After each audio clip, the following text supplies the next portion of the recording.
continue. This on page 66 of this book, Universal Prayers, the last one at the bottom of the page. Om Namo Brahmane Namostvagnaye Namah Prithiviyai Namah Oshadibhyaha Namo Vache Namo Vachaspataye Namo Vishnave Brigate Karomi Om Shanti Shanti Shanti. Salutations to Brahman, salutations to the God in the fire, salutations to the divine power in the earth, salutations to God in the plants, salutations to the God in speech, salutations to the Lord of speech. I offer my salutations to the Supreme Being, the all-pervading Spirit. May He bestow His grace upon us all. Om peace. May there be peace and joy in our hearts. May there be peace and harmony amongst all beings. And may there be peace everywhere in nature. So, let us continue. I think we were doing verse number 15 last time, right, Devi? Chapter 8, verse 15? Yes, 15 we finished. Yes. Here Bhagavan says, once we reach God, we don't come back to the sphere of ignorance again. The knowledge of God, Paravidya, that is a permanent knowledge. As opposed to that, Aparavidya, knowledge of the world, it's not permanent. In two ways it is not permanent. One is knowledge itself changes. As scientific discoveries discover new things, it replaces our old understanding. Constantly there is revision of what we know about the universe. Second thing is impermanent because our mind cannot hold it longer. When old age comes, memory fades, and whatever we have studied, no matter how much we have studied, it will be forgotten. As opposed to that, Paravidya, knowledge of God, once we acquire, it is permanent. That is what is being explained here in verse 15. Mamupetya punarjanma dukkha layama shashvatam napnuvanti mahatmanaha samsiddhim paramam gata. Samsiddhi means moksha, liberation. Being united with God, becoming one with the divine. Actually, we are divine even now, but that forgetfulness, we are not experiencing our divinity. We are only experiencing our body, mind, which are very limited and temporary.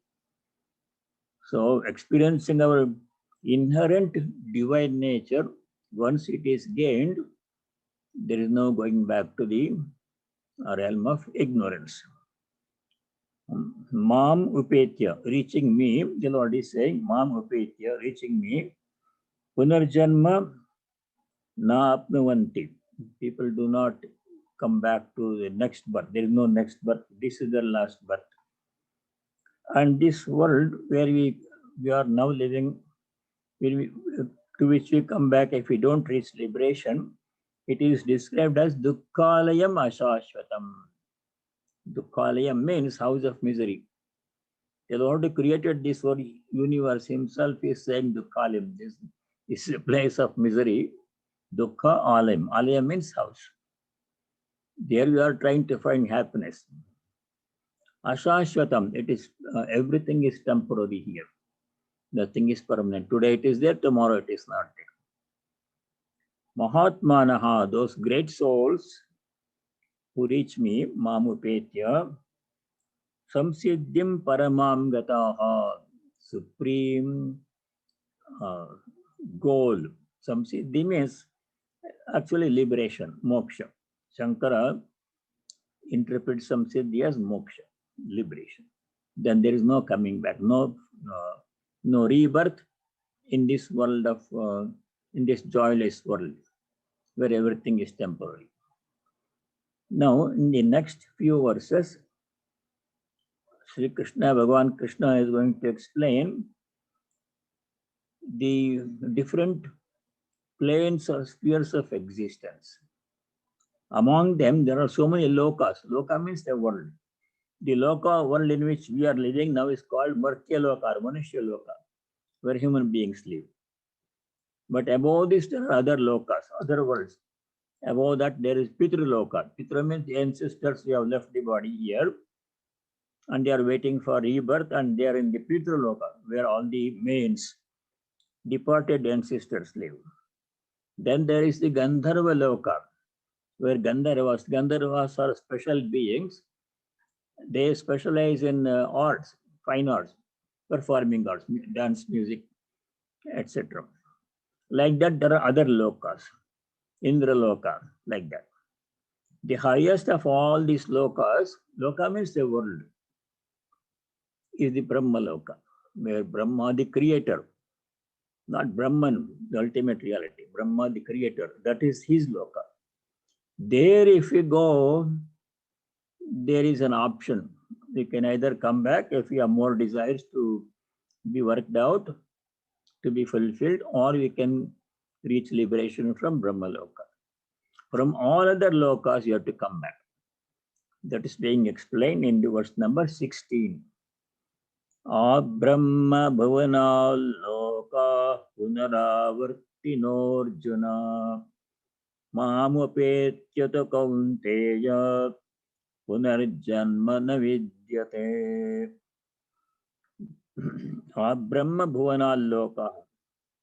All the worlds, this human world, then the Gandharvas world, then the Pitraloka, then the other higher heavens, all of them are described in great detail in the Upanishads, not in the Puranas. Various Puranas, mythological scriptures, they contain detailed description of heaven and hell. Hell also they describe. There are so many different hells, not one hell. Some are somewhat mild punishment. Some are where their punishment is very severe. Raurava, Maharaurava, Kumbhipaka, like this, so many narakas, hells are described. Heavens are described, different levels of heavens. So all of those lokas, heavens, until Brahma Loka, Brahma Bhuvana Loka. Brahma Bhuvana means Brahma Loka. Punaravartinaha. From there, if you go there, we have to come back to human birth, human Loka. Only from the human birth can we realize our divine nature, not from any of the heavens. Heavens are places where we enjoy the good results of our good deeds. Hells are the places where we suffer the ill effects of our bad deeds. All of them are temporary. Again, we have to come back to the human world. It's only from the human world, it's only from the human platform that we can reach divinity. So we have to come back here.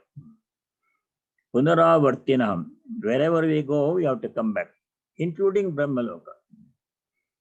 Mamupetya, reaching me. See, the word Mamupetya came in the previous verse also. Verse 15 also Mamupetya came. Reaching me, Mam Upetya. Reaching me, Kaunteya Arjuna, Punarjanma Navidyate. There is no rebirth. So you have to reach God.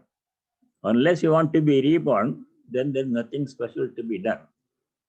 If you want to come back again to human world and go through the same experience, childhood, youth, then middle age, family, husband or wife, children, old age, disease, death. If you want to go through that, then we are welcome. There's nothing to be done. We'll come back. If you don't want to come back to this human world, if you want to remain merged in God, because if you want to become one with the divine, like a river becomes one with the ocean and becomes the ocean, then we have to strive hard, spiritual life. Once we reach Brahmaloka, then we don't have to come back. We can either come back if we still have desires to be fulfilled, or from Brahmaloka we can we can reach liberation. That is called Krama Mukti, gradual liberation. World, human world, Brahmaloka, then liberation. As opposed to that, there is something called Jivan Mukti. Jivan Mukti means it will come later. Jivan Mukti means liberation while still living in this world. Even when you are living as human beings, you can become liberated and spend the rest of this life as liberated souls, Jivan Muktas. That is immediate liberation. Even when you are living, you can become liberated. Don't have to wait until death. As opposed to that, Krama Mukti means completing the life in this world, then reaching Brahmaloka, then staying there for some time, and either coming back or going to liberation. That takes, it's a gradual liberation, Krama Mukti. Jivan Mukti means instant in this life, liberation still while living here. That will come later. Mamupetyuta kaunteya punarjanmana vidyate. There's no coming back to this human world once we reach God. It is somewhat like the Upanishad, an example of a river is given. Rivers, so many rivers are flowing in different directions, each river following its own course. They all reach the river, and they all reach the ocean. Once they reach the ocean, they become one with the ocean. Then they will not come back river, they will not become the river again. It's a one-way traffic. Go to God, you become one with God, or you stay with God. That is being described in this verse number 16. Mama Pyetya Punarjanma Navidyate. Mama Pyetya Kaunteya Punarjanma Navidyate. No Punarjanma, no rebirth once we reach God. That's the good part of it. As in comparison with this world, whatever you reach will have to come. No matter how high a position you reach, then there is something called retirement. Even Brahma has retirement. The highest position one can reach is the position of Brahma.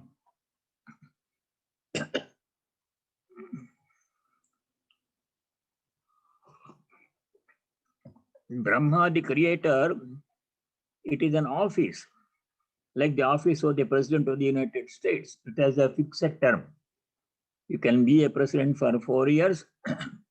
If re-elected, 8 years. Afterwards, there is no third term. That is, term is limited term. In the same way, even if you become Brahma, the creator, then also there is a retirement stage. He has to retire at the end of the office term, when the term ends.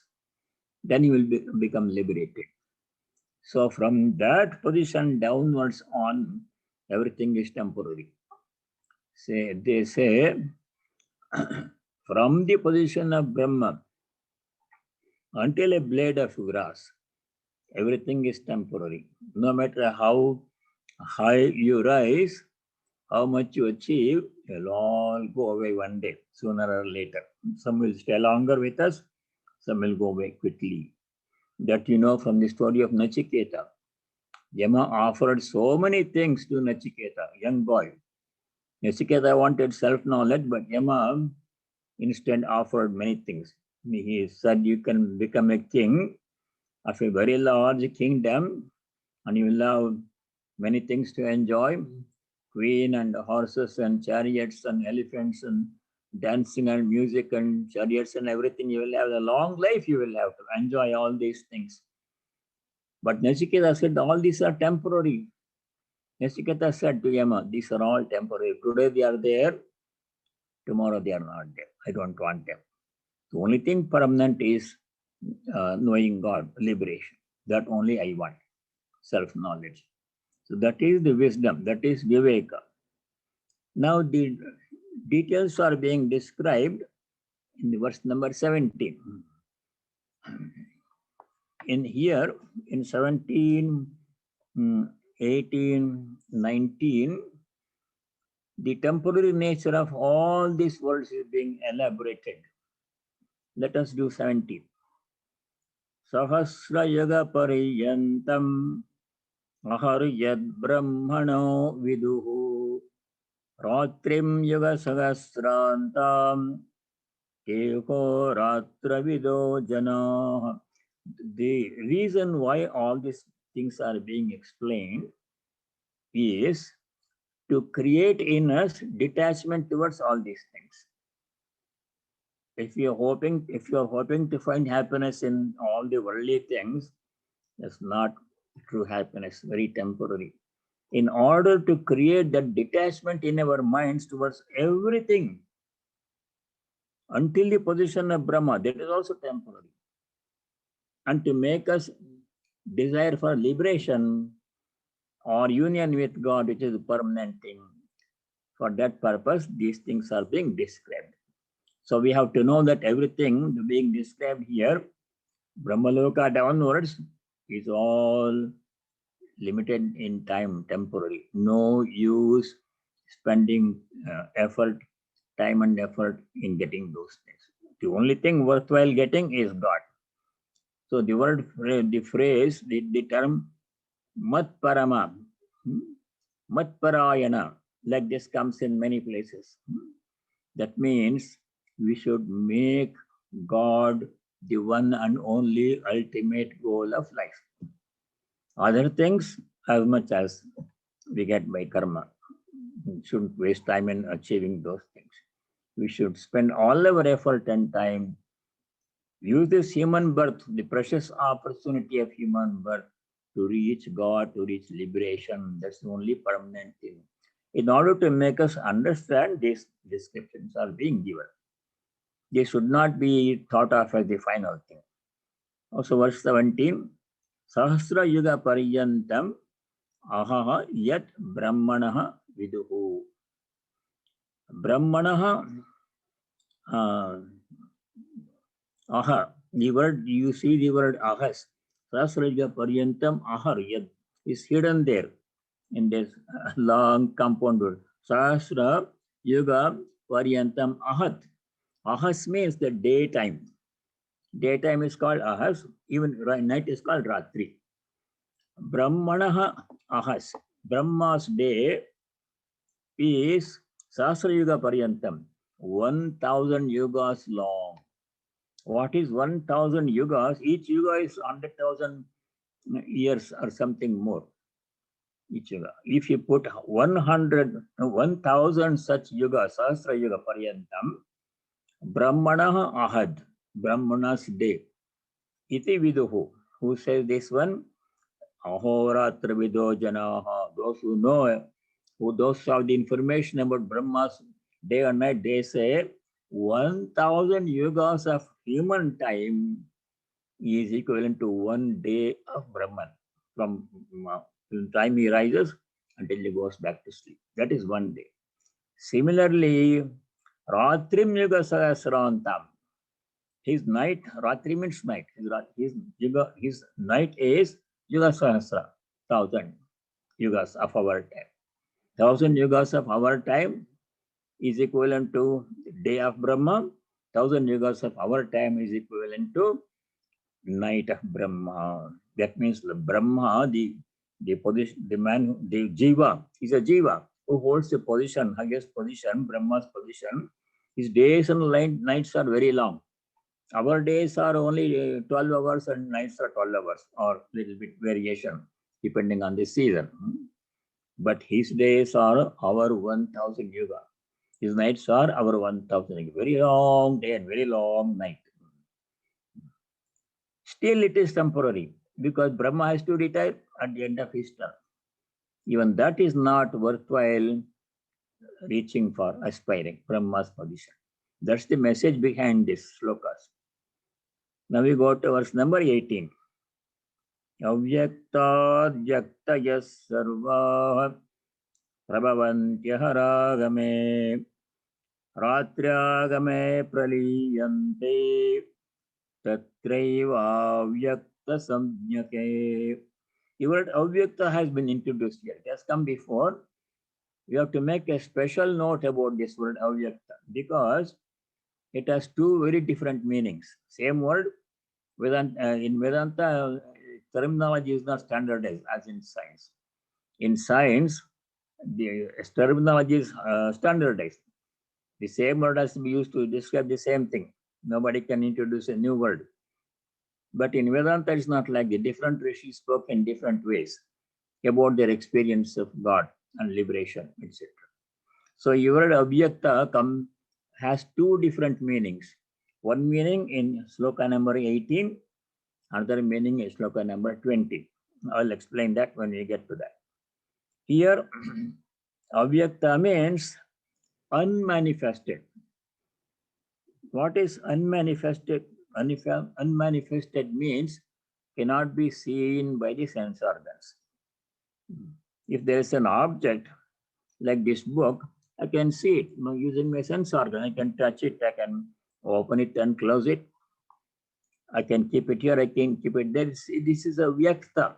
Vyakta means manifested object. Manifested object. It has a name and form and it can be perceived through the senses. As opposed to this, avyakta means something that exists but not name and form. We can't see it. You can't hear it. You can touch it. Very subtle form, some things exist. They are called avyakta. Avyakta also means supreme reality. That will another meaning. That's confusing sometimes. But you have to keep it clear. Here avyakta means something that is very subtle, cannot be seen by the sense organs. What is an avyakta example of an avyakta? A tree hidden in a seed. In the Chandogya Upanishad, this example comes. Supposing you take a fig seed, a fig fruit, if you open it, a lot of small seeds are there. A fig seed is smaller than a sesame seed or a mustard seed, very small. But in that fig seed, which is very small, if you open it, nothing is there, you can't see anything, but a tree is hidden. In that fig seed, small fig seed, whole tree is hidden in unmanifest form. It is there but cannot be seen. Under suitable conditions, it becomes the seed sprouts and becomes a sapling and a plant and a big tree and produces more fig fruits. That existence of something which cannot be seen is called avyakta, unmanifest. So here in verse number 18, avyaktat vyaktayah. Vyakta means manifest objects, things that are name and form and shape and size. Sarvaha vyaktayah aharagame prabhavanti. Ahas means daytime. Ahas means daytime. Aharagame, when Brahma's day begins, all the unmanifest objects become manifest objects. That means they assume name and form. Whole universe was in unmanifest form. When the universe was not physically present, like before Big Bang. The scientists explain the Big Bang theory. Before Big Bang, the whole universe was there, but in unmanifest form. Nobody could see it. When Big Bang happened, it came into manifest form. Names and forms and time and space, everything came into existence. They were all there, but could not be seen. Subtle, unmanifest existence. In the same way, when Brahma's day begins, aharagame, Brahmana of Brahman, when the day, ahas means day, begins, aharagame, what happens? Avyaktat, from the unmanifest existence, vyaktaya prabhavanti, things become manifest, assume name and form. Whole creation comes into existence when Brahma wakes up from his sleep and his day begins. Then his work begins. Then Ratragame, when Brahma's night begins, 100,000 yugas, Ratragame, Tatraiva, in the same Avyakta Samyake, in the same unmanifest form in which they were before, Praliyante, they'll go back and merge. So you can visualize like this. The beginning of creation, nothing was there. Brahman was there. When he wakes up in the morning, when his day begins, whole universe comes to existence into manifest form.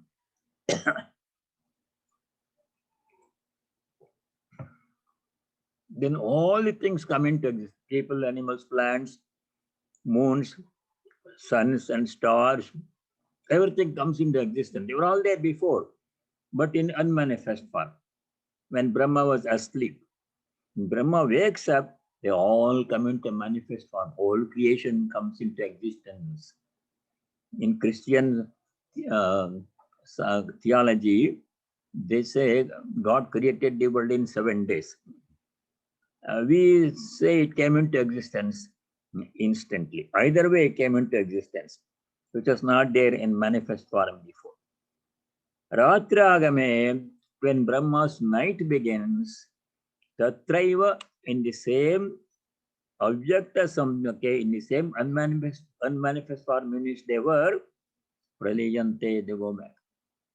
All become unmanifest like this. Seed becomes a tree, unmanifest becomes manifest. Tree produces seed, that means in each seed a tree is hidden, manifest goes into unmanifest. So in the cyclic fashion, creations proceed. Some other faiths, for them creation is a one-time phenomenon. For us in the Sanatana Dharma, in Vedic tradition, cyclic creation. Creation is cyclic. Cycle after cycle after cycle. That happens. That is verse number 18. Now that is unmanifest, means without name and form. Now we go to verse number 19. Once again, why all this being said? Because all of these things, this human birth, this creation, becoming a Brahma, achieving all worldly things, is all temporary, time bound, time limited, not worth reaching out for. Instead, we should reach for liberation, try for liberation, which is the only permanent thing. Only permanent thing is God. Everything is impermanent. So we should try to know God, reach God. That's the reason why the temporary nature of all these things is being described. Though it's very long in existence, 1,000 years for day, very long period, but still at the end of the day, everything has to go back into unmanifest. It's not really permanent. Now we go to verse number 19.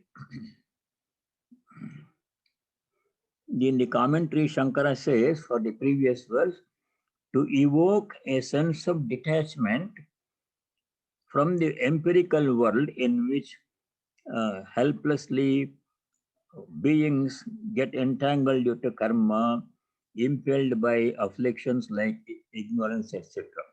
To create that detachment, distaste for everything that is temporary in this world, and reach out only for one thing that's permanent, namely that is God. This temporary nature of the world is being described in these verses. So verse number 19. Bhutagramasya evayam bhutva bhutva praliyate ratyagame vasha partha prabhavatyah ragame. Bhutagramaham. Grama means, one meaning of grama is a village. The Sanskrita word grama becomes gaon in Hindi. Bhutagramaham. Grama means a collection of things. The collection of multitude of beings. Bhuta means beings. Animate, inanimate, moving, unmoving, all kinds of beings. A large collection of them. That means the whole world. Bhutagramaha, all the beings. Bhutva bhutva praliyate. They come into existence, praliyate, they die. They come into existence, they die. This happened during cycle of creation, Brahma's day. People are born, people die. Plants are born, plants die. Moons and suns are born, they also die. The sun also is not a permanent thing. It has been there for some maybe 7-8 billion years, and will be there for another how long? Maybe 4, 5, 6 billion years, and then it'll disintegrate and become a brown star, and nothing will be there. Long before that, Earth will have gone. So all things temporary. The only thing that is permanent, never changes, has no beginning, has no end, is God, Atman or God. That was described in the second chapter, verse number 20. That verse comes again and again. 2:20, chapter 2, verse 20. There, Bhagavan Sri Krishna had said, Najayate mriyate va kadachit nayam bhutva bhavita va na bhuyah ajo nitya shashvadoyam purano nahanyate hanyamane sharire. All the shariras bodies are hanyamana. They go out of it, they die. In plain words, they all die. Now we have to accept the fact. Nothing is permanent. But the only thing that has no birth, najayate, has no death, na mriyate, that is Atman or Brahman. That's our true nature. We are that actually, even now. But we are not aware of it. We are only aware of the body mind, which is a temporary thing. This is ignorance. You have to overcome this ignorance. We have forgotten our real divine nature. We are all divine. Swamiji said famously, each soul is potentially divine. We are all divine, and intrinsically we are divine. We think we are this body, mind, which is a temporary existence. This ignorance is due to forgetfulness. We have forgotten our true nature. Due to the power of Maya. Maya makes us forget our true nature. Maya has two powers, Avarana Shakti, Vikshepa Shakti, that we know from the study of Viveka Chodamani. Some of you study Viveka Chodamani. So because of the power of Maya, we have forgotten our true nature. We are living the whole life under the misapprehension, false information that we are the body, mind, we are going to die one day. Body is going to die one day. We are not that. We are the Atman. That is the purpose of describing all these things, to remind us of our true nature. Next month, when second Sunday, I'll be speaking on the topic of forgetfulness, pramada. Pramada means forgetting to do something which we should have done. Forgetting our true nature, pramada, forgetfulness. That's the topic for Sunday lecture. That is described by Shankaracharya in the Viveka Chodamani. Pramado mrityurityaha Bhagavan Brahmanastutaha. Sanat Kumara, Brahmanasutan, Brahma Sanat Kumara. He explained this forgetfulness as equivalent to death. Real death is not body of the death. Real death is forgetting our true nature as divinities. As divine. Anyway, that's the purpose of Vedanta study anyhow.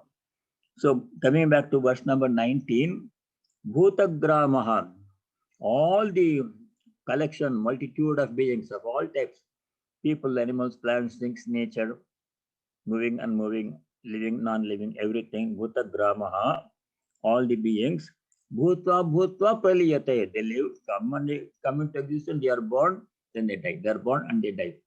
Praliyate, they die. Ratriagame, when Brahma's night begins, all the beings come into existence. Aharagame, when the Brahma's day begins, they come into existence. Ratragame, they go out of, they all die, they come into unmanifest form. So temporary nature of the world, that's all there is here.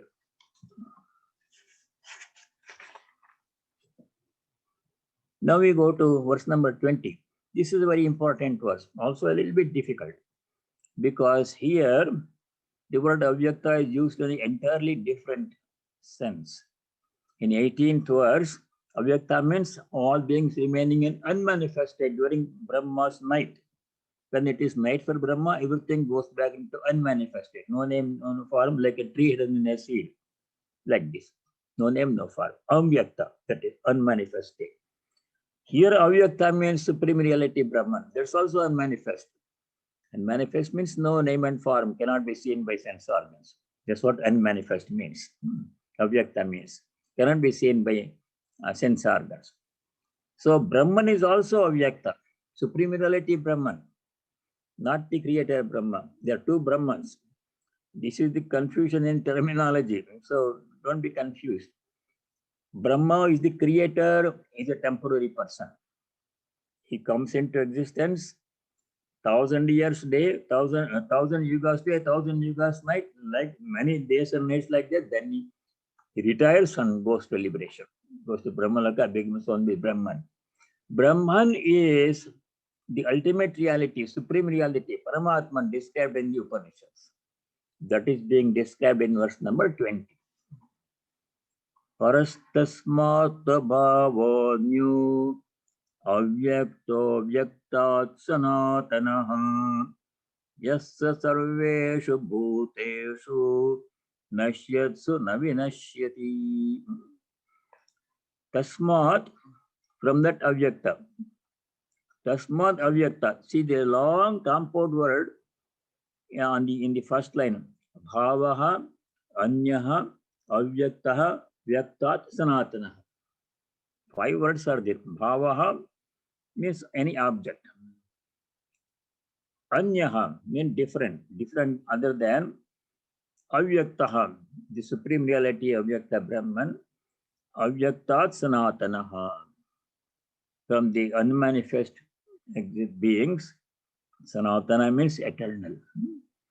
But beyond that unmanifest is another eternal unmanifest being. It perishes not, even when all the beings perish.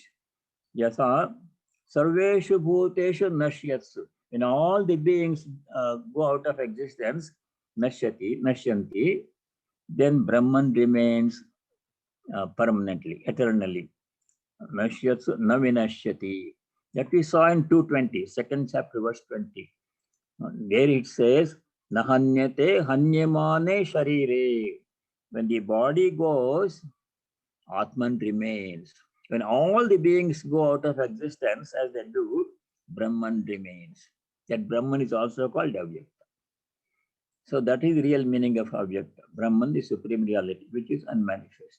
Brahman has no name and form. God, personal God has name and form, like Rama, Krishna, Shiva, Durga. They all have names and forms and qualities, attributes. But Brahman has no name, no form, no attributes. Nirguna Nirakara Brahma. That is the ultimate reality. Described in the Upanishads as Atman and Brahman. That is also called Avyakta because it has no name and form. So these two things are to be kept clear in our minds. Avyakta means anindriya gocharaha. Indriya gochara means visible to the senses. Anindriya gochara means not visible to the senses. You can't see, you can't touch, you can't hear, you can't do anything. Brahman, ultimate reality. That is our goal. Not this world, not Brahma's position. We have to become one with Brahman. We are that Brahman. Upanishad Mahavakya says, Aham Brahmasmi Tattvamasi. You and I, everybody are only Brahman. We don't know that. That forgetfulness is due to Maya. We have forgotten our true nature due to the power of Maya. We have to overcome that. We have to remember our true nature, experience our true nature. That's the purpose of human life. This human life was given to us by God with this sole purpose of knowing our true nature as Brahman. If we don't do that, if we do whatever else we do, no matter how much money we earn and how high a position we reach, they're all temporary. When we die, everything goes away. We can't take any money with us. We can't take our position. Everything will be lost. Not worthwhile striving for. Only thing that we have to reach, achieve is God realization, our true nature as eternal Brahman. Aham Brahmasmi, I am that Brahman, Upanishad says. So to remind us, all these things are being mentioned here. The temporary nature of everything of this world is being mentioned here. Yasya sarveshu bhuteshu nashyatsu. And all the other beings, nashyatsu means when they go out of, when they die. In plain words, when everything dies, sun also dies. The galaxy also dies. Sun is a very small part of the galaxy. In this Milky Way galaxy in which we live, of which this solar system is a very small part, has 200 billion suns like our sun. 200 billion or more. So in one galaxy, like this, so many galaxies are there. Millions of galaxies are there. Such huge creation, everything is temporary. Whole creation goes out of existence. When Brahma's night comes, day ends. So not worthwhile reaching for. The only thing that does not die, sarveshu bhuteshu nashyatsu, when all the other beings die, Brahman navinashyati, Brahman remains permanent, eternal, no beginning, no end. Nazayate namriyate, 220. So that is the goal of life. Other things in life like position, power, fame, money, family, children, grandchildren, they are all there temporary. Today they are there, tomorrow suddenly they may go gradually. But one day everything goes when we die. So just to engender, create that detachment for everything in this world, this being information is being given here. That's the purpose of all these shlokas. It's not mentioned directly in the commentary, it is mentioned, but that's the reason why the temporary nature of the whole creation is being described in such detail. Now we go to verse number 21. Avyatokshara ityuktastamahu paramam gatim yam prapya nivartante tadhama paramam mama. The permanent nature of God realization is being described in this verse 21. Avyaktaha akshara iti ahuhu. That ultimate reality, Brahman, is called avyakta, unmanifest. Akshara means imperishable. Kshara means perishable. Akshara means imperishable. Imperishable means never ends, does not change, always there. Akshara iti uktaha. Brahman is known as Akshara. That came in the beginning of this chapter in response to Arjuna's 7 questions. Remember, this chapter 8 began with Arjuna's 7 questions. First question was, Kim Tad Brahma? What is Brahman? What was Sri Krishna's answer? Aksharam Brahma Paramam. That Brahman, supreme reality, Paramam is supreme reality. Brahman is Aksharam, imperishable. As opposed to that, everything else is perishable. That is Viveka. What is permanent? What is impermanent? The distinction we have to be very clear about that. That's called Viveka. What is real, what is unreal? Distinction.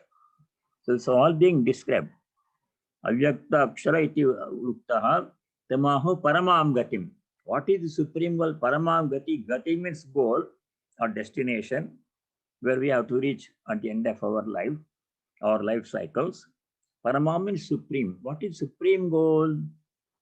That Brahman, Avyakta. Avyakta akshara, imperishable Brahman.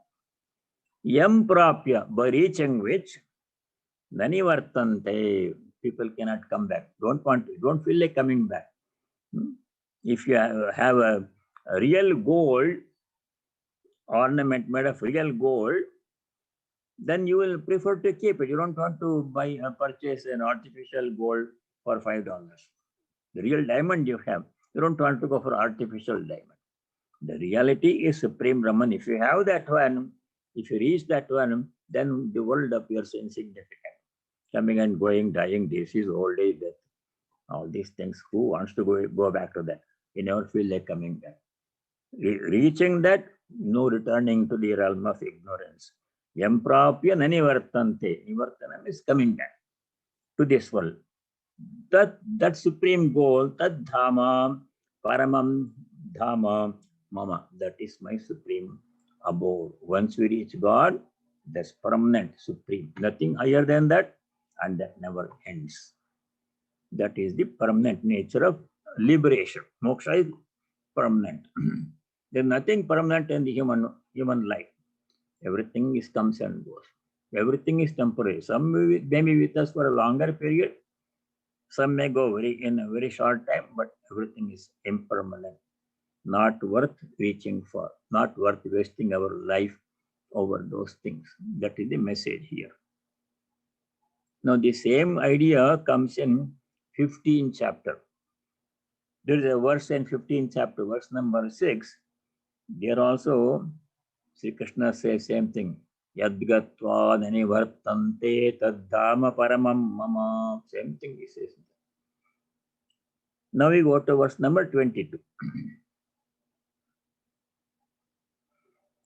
Purushasya parah partha bhaktya labhyastvananyaya yasyantasthani bhutani yena sarvamidam tatam. Very important verse. Practical instruction is given. So far described the impermanent nature of the world and permanent nature of Brahman. Now question is, how do we reach there? What is the means to reach Brahman? Now we are stuck in this realm of ignorance, body, mind. Only that's all we know. From this position of ignorance, how do we reach that true knowledge that I am Brahman? I am Brahmasmi. What is the way? What is the method?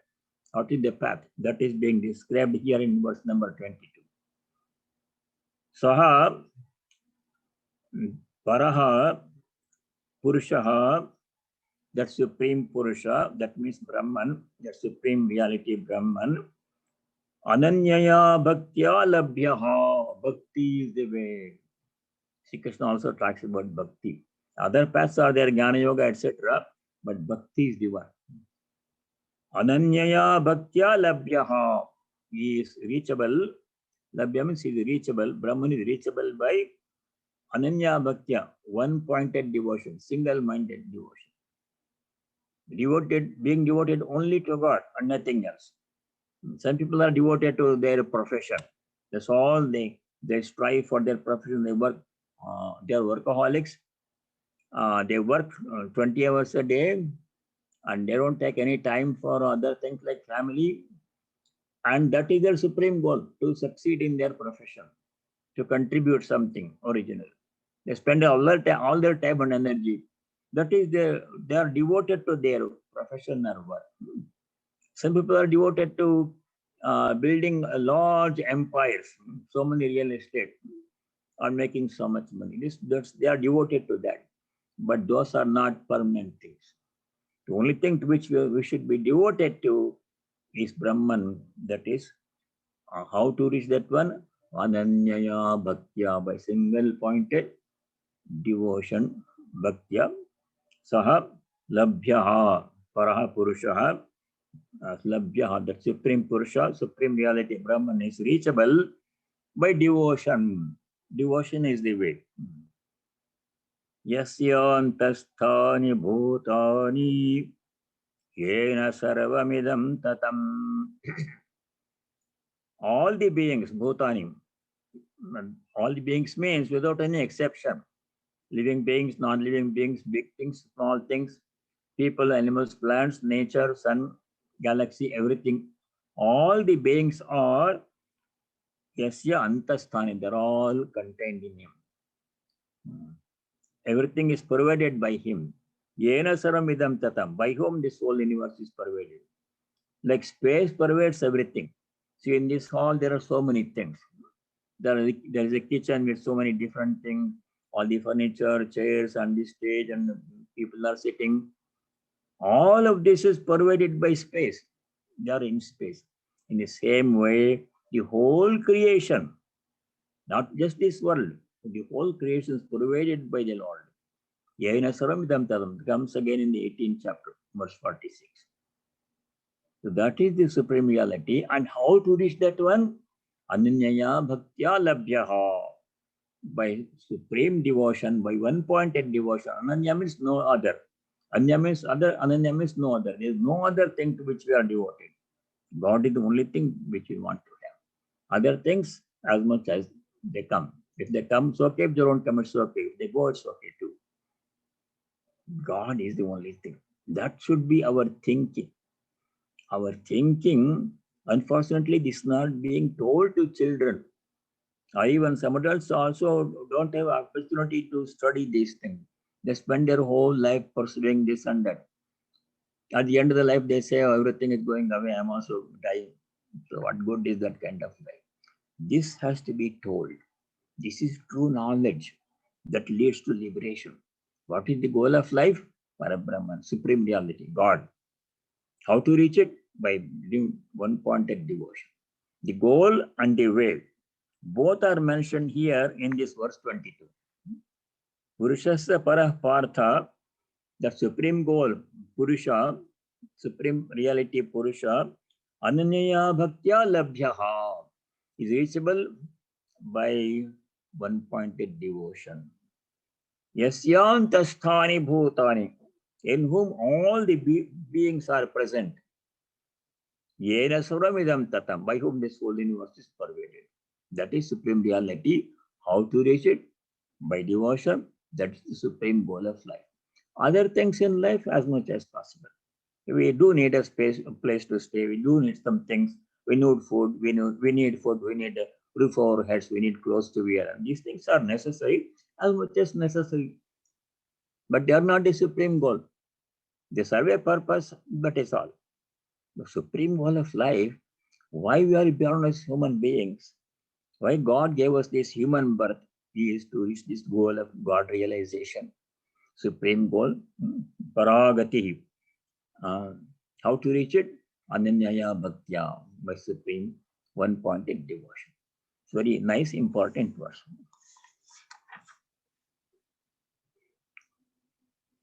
We can stop here. Have some time for questions.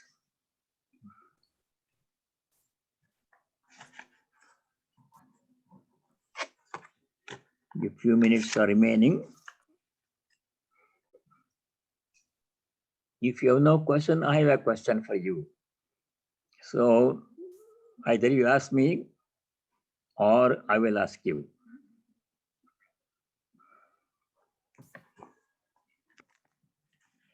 Nobody has question. My explanation was so clear, no doubt.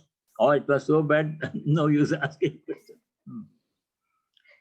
So my question, not really question, homework assignment is, until and including chapter 8, from beginning of Gita, maybe from second chapter of Gita, make a list of all those places where Bhagavan Sri Krishna has given us instruction to practice equanimity.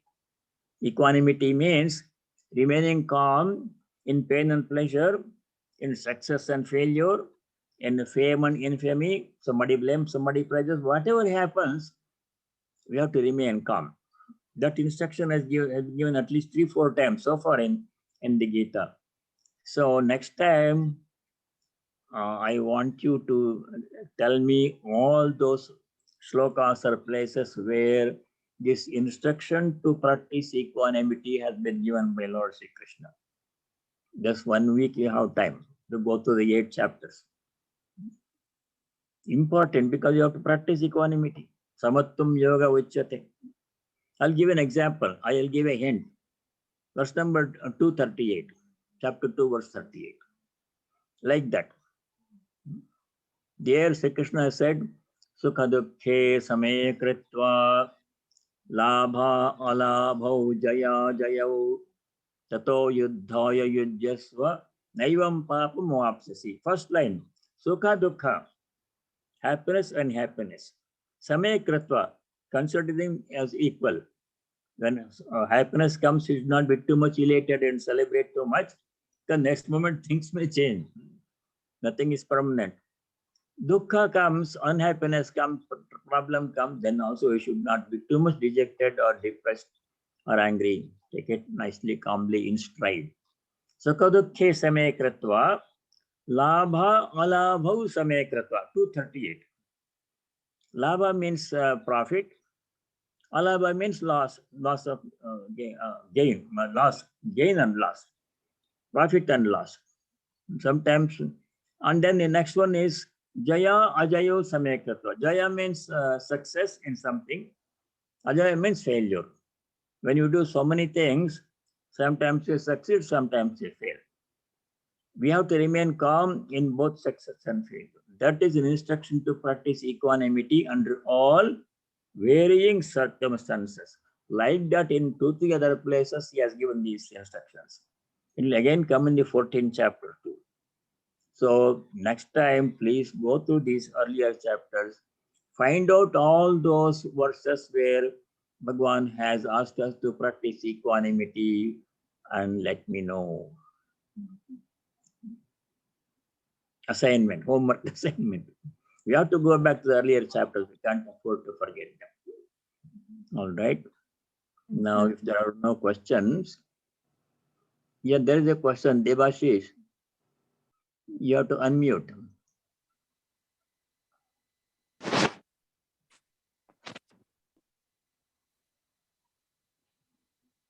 Yes, Swamiji, pranam. Namaskar. You know, being in science, you know, we have always these questions in our mind. How can we rationalize that Brahma's period is so long, and like it is very difficult for someone like me to understand how Brahma has a in the number of years is Yeah. very 1,000 yugas for a day and 1,000 yugas for a night. right, right, and so that baffles me.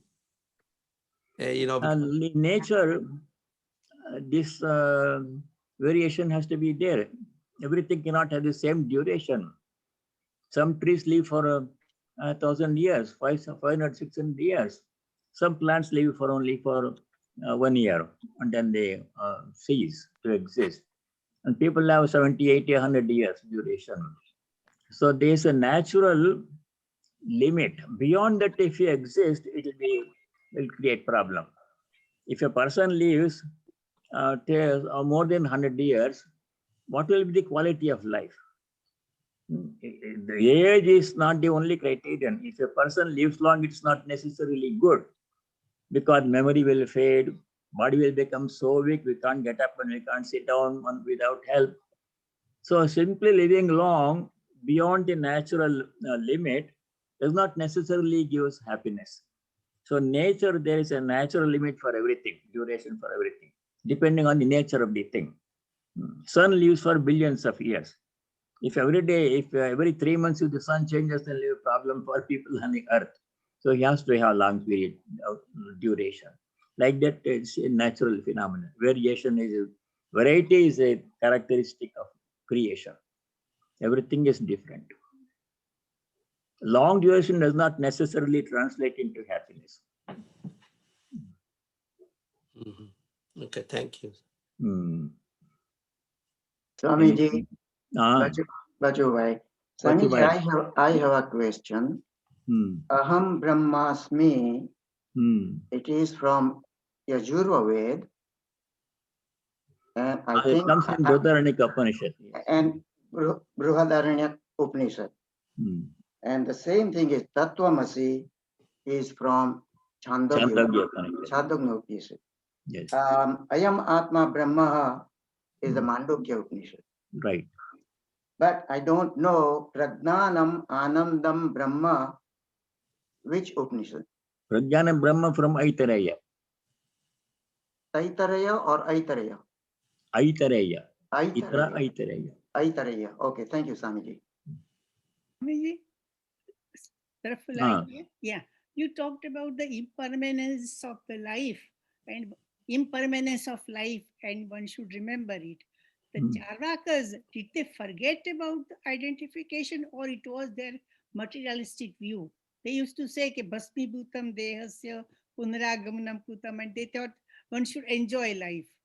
So did they forget about the identity, or they didn't care about it? Our true identity is divine. Yeah. Intrinsically, we are all divine. The Lord Himself, Brahma, Sarvam Kalavidam Brahma, Upanishad says, everything in this creation is Brahman, including people, animals, plants, things. But what has happened is people have forgotten their divine nature due to the power of Maya. Why Maya makes us forget? That's a question. Sri Ramakrishna was asked that question. he compared this world to a hide and seek game. In the hide and seek game, there is a leader. The Divine Mother is the leader of the game. And she has blindfolded all the players. And they have to touch her. Once a player touches her, she will remove the blindfold and give him liberation. So why does this game has to be there? Somebody asked. It is enjoyment for her, but problem for us. We are blindfolded. We don't know the truth. Why it is like this? He said, Sri Ramakrishna said, this is her sport. This is a divine sport, Leela. She gets an enjoyment. Then the question was, why does she not liberate everybody? Then if everybody is liberated, everybody's blindfold is removed, then there is no game. She wants the game to continue. Then somebody asked, oh, it may be a pleasure for her, but problem for us. We are the people who Right. suffer. Then he said, find out who you are. You and she are one and the same. That knowledge is hidden from us because she wants the game to continue. But the way is given, how to get out of this game. Like Bhaktya Labhya Sonanyaya. By practicing devotion, we can get out of the game. So Realize ignorance, our true nature. mainly ignorance that because of the ignorance that Charvakas, Yes, because of ignorance of our true nature, all the suffering. yeah, That is avidya or ignorance. It can be overcome. The good news is it is not permanent. Avidya is possible to overcome that one. In this life also, many people achieve that one. thing. Question on the issue of wholehearted devotion. Now, some people say ritualistic puja is one way of devotion. Some Yeah. people may say japa or reading books, Gita or other things, Upanishad is another kind of devotion. Yeah. Is there any particular form of bhakti yoga which is superior to others, or all are same? They all lead one to the goal, but people can pursue whatever is convenient, whatever is appropriate, keeping their tendencies and nature in mind. There are 4 kinds of worship. Traditionally, 4 kinds of worship are being described. Somebody added a 5th one. The 4 kinds of traditional worship are Pratima Puja. Pratima Puja. Pratima means a symbol or representation, a photo or an image Picture. or a diagram, something Measure representing God Deity. that is being worshipped. It can be made of clay like Ganesha or Durga. It can be made of gold. It can be made of silver or any material. That Pratima should be there. That is one kind of worship. Chanting mantras and offering food and lamp and incense and all those things. Then second level of worship is Japa Stotra Madhyama. Japa means repetition of God's name or mantra. Stotra means chanting hymns. Hymns can be described in the glory of God, any aspect of God in any language, need not be only in Sanskrit. So many saints in India, in different parts of India, have composed songs, devotional songs, describing God's story in different languages. All of those are stotras. We can chant any of them. Then third kind of worship is Uttama Manasi Puja. Manasi Puja means mental worship. We don't need any paraphernalia. We don't need any fruits and flowers and mantra, nothing. You can do all of that mentally, offering everything mentally. It requires more concentration. Other things help us. If there is actual flower, we can chant mantra and offer flower. But there is no flower, you can close your eyes and offer a flower mentally. That is another level of worship. Then the 4th kind of worship is Aham. Pratima Puja. Aham Brahmasmi. I am the divine Lord. There is no differentiation between the worshipper and the worship. The worshipper merges in the worshipped object, divinity, and say, I am he. That is not recommended for majority of people. These are 4 kinds of traditional worship. Whichever is possible, some combination. You don't have to do only one. You can combine Japa Stotra and Pratima Puja. Usually they are combined. So that combination anybody can do. Their choice, which one they want to combine, which one they want to do. All lead to the same goal, lead to devotion. Then Swamiji said, for this age, he asked a question, what kind of God are you worshipping? The image made of clay or a photograph or something, that's where you see God. Why don't you see God in a living being next to you? Another person suffering with some problem, God himself is there in that person. Why don't you worship God by serving that person who needs help? Service. He wrote a poem called The Living God. Living God is a poem that Swamiji wrote, and Swami Atmagyanji explained all these poems in very nicely in one of his Sunday talks. Dear Swamiji questions, which God are you worshipping? Do you prefer to worship the image in the temple, pouring milk and water, abhisheka, chanting Vedic mantras, or do you prefer to go to a sick person, help him or her, or a poor person, hungry person, give him some food? This is better kind of worship because living God is there. God is living in that suffering person. Why don't you recognize God's presence in the living person? That is a much better way to worship God. That is his contribution, Swamiji's contribution. Whichever way you like, any combination. Don't have to do only one thing. That's our choice. Thank you. Thank you. Pranam. Okay. Om Sarve Bhavantu Sukhinah Sarve Santu Niramayah Sarve Bhadrani Pashyantu Ma Kaschid Dukkha Bhag Bhavet. Om Shanti Shanti Shanti. Om, may all be happy. May all be free from diseases and other problems. May all live in harmony. May there be no ill will or hatred among the beings. May no one be subject to any kind of suffering. Om, peace. May there be peace and joy in our hearts. Adhyatmika Shanti.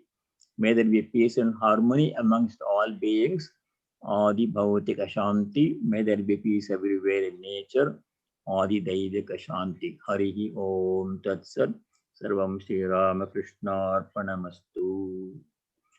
All of you stay well, and God willing, we shall continue our study next week. Thank you.